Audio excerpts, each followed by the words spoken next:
Applause for Cara Parker, ladies and gentlemen.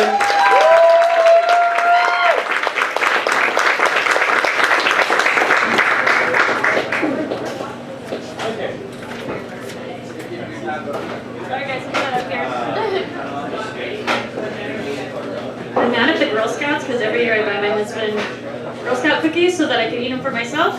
So there weren't any. Okay, so tonight I'm going to do a little suburban poetry for you. 3 years ago a love came and it broke down all my walls.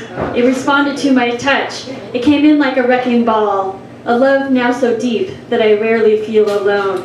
Hence this epic ballad poem to my iPhone. iPhone, I love you. Before I bought you iPhone, I spied you from afar, watching the other moms use theirs while they jog right past my car, or strapped to their arm while they jogged like a spandex mafia. Well, I got chubby in my car enjoying Starbucks coffee.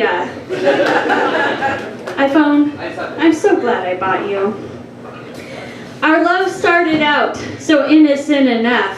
I'd hang with you only when I needed to know stuff. But when life got stressful and not so fabulous, you soothed my heart and soul with words with friends and scrabulous. iPhone, I think some of my friends cheat at those games. And when life improved and my soul was back at ease, I couldn't draw my feelings, but I sure had emojis. What up? I'd text and add a smiley icon, or a photo of a pill, or a Japanese food item. iPhone, you are better than one of those feelings charts. Whoa. Oh, iPhone, I miss you when I forget you at home. I miss the feel of your touchscreen and your bright, shiny chrome. I imagine a world where people can marry their tech, and I can be Cara Elizabeth Apple iPhone 4S. iPhone, you make a great partner. If I had a tattoo, it'd be my phone right above my rear. Except it would be a pain to have to upgrade it each year.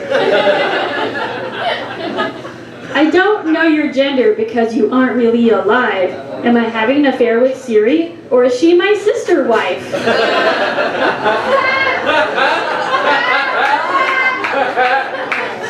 iPhone, you should only love me. We've traveled thousands of miles, my lovely iPhone and me. Mexico, Idaho, Florida, and Washington, D.C.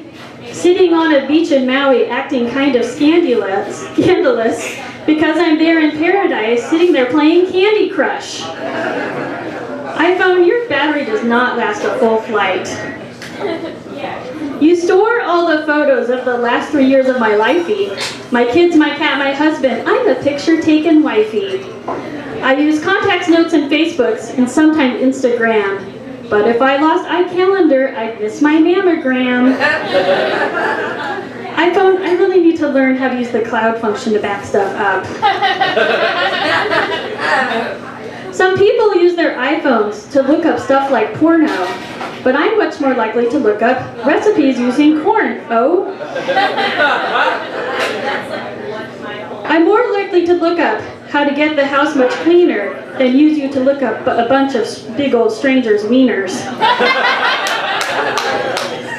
iPhone, boundaries are important. If you had told me as a teen I'd have a computer that fit in my hand, I'd be so happy I probably would have quit band. Back then, we wrote notes and passed them all real stealthy, and it took a whole week to develop the prints of your selfies. iPhone, I'm pretty much glad I didn't have you in high school. Then there is the mixed bag. It's called the Facebook app.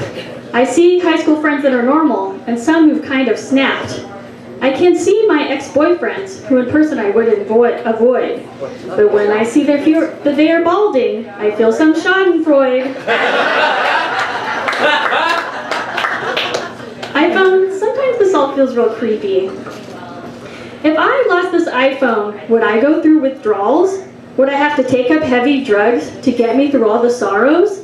Would I have to buy a real watch or an actual alarm clock? Would I get the shakes and sick and have to enter Hooper detox? iPhone, would they let you come with me to treatment? You distract me as a parent, which makes my son quite crabby. He just doesn't understand my need to look up Downton Abbey. Or instead of going outside just to look up local temperature, or read the text from one of my 10 friends who are all named Jennifer. iPhone seriously have like 10 phone friends named Jennifer. iPhone, you've ruined the art of making small talk. It's gone by the wayside like VCRs and school chalk. Now if I feel awkward in a social situation, I can ignore everyone around me and look up baby Dalmatians. iPhone, the ability to look up baby animals is your most charming feature. And last week during the storm when the world was snowy wonderment, my fridge was getting low and I researched meals made out of condiments. When I went out in the cold, you power down in my pocket. You refused to turn back on until warmed up next to the hot chocolate. iPhone, that's what I need too to get warmed up. So what I'm saying, iPhone, is will you be my Valentine? Will you stay true even when I look like Frankenstein? Because so far you've been the gift that keeps on giving. I hope you will be with me when I enter assisted living. iPhone, you're mine.